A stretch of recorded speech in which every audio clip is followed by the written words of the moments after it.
जय महाराष्ट्र।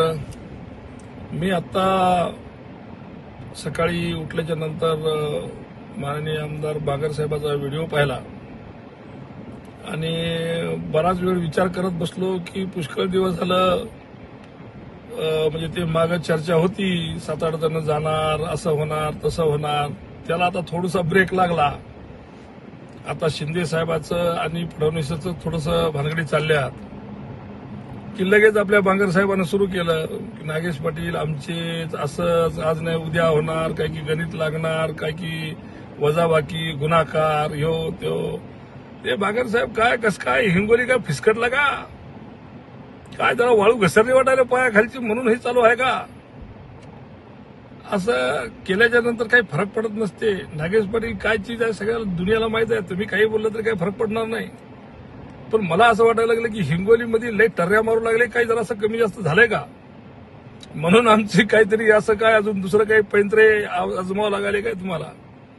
असं काही वक्तव्य करून काही फरक पडणार नाही। काम करा, मेहनत करा, लोकांना खुशामती करा, लोकांना हात जोडा। असं काय दंडकत दाखवल्यानं होईना, हात जोडा, होईल काही ना काहीतरी। पण अशा अफवा केल्यानं काही फरक पडत नसतो आणि ते पण अशा टायमाला अफवा केल्यानं काही फरक पडत नसतो।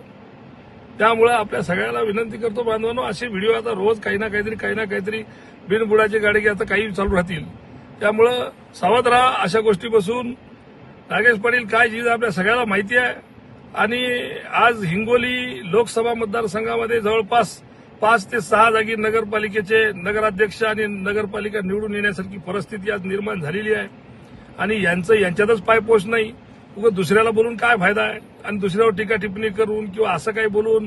ते एक हिंदीमध्ये शेर आहे, सबको मालूम है क्या है लेकिन साला कॉमेडी बड़ी अच्छी कर लेता है। ते असं भानगड आहे, तर त्याच्यामुळं याच्यावर काही ध्यान देऊ नका। या अशा गोष्टी चालत राहणार, आता काही पण लावत राहतील। पण तुम्हाला माहिती आहे की आज आपण कोण्या परिस्थितीतून चाललोय आणि किती जोरात आपण आपली उबाटा गटाचे आपण सर्व माणसं किती सक्षम पद्धतीने लढत आहोत। त्यामुळे अशा गोष्टीवर फालतूवर लक्ष देऊ नका।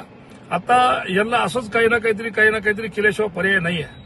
आज जी काही परिस्थिती पहिली उद्भवली होती हिंगोली शहरामध्ये, आज त्याच्यातला पूर्णपणे पालट झालेला आहे। बाकी पूर्ण गाडी रिव्हर्स आलेली आहे। भिसे पाटील आज जोरात उभा आहे, जोरात सुरू आहे। त्यामुळे आता काही ना काहीतरी असेच पैत्रे आजमावं लागतील। आज कळमनुरीमध्ये 1 नंबरची परिस्थिती आपलीच आहे। त्यामुळे हे असं गोष्टी होत राहणार आहेत। त्यामुळे आपण याच्याकडे काही लक्ष घालू नका मित्रांनो। आपल्या जोरात काम करा। कोणत्याही परिस्थितीमध्ये उद्धव बाळासाहेब ठाकरेच्या पाठीशी खंबीरपणे उभे राहा आणि मी पण उभा आहे आणि काळजी करायची काही आवश्यकता नाही। आपण कोणत्याही परिस्थितीत ही नगरपालिका जिंकू म्हणजे जिंकू। धन्यवाद। जय हिंद, जय महाराष्ट्र।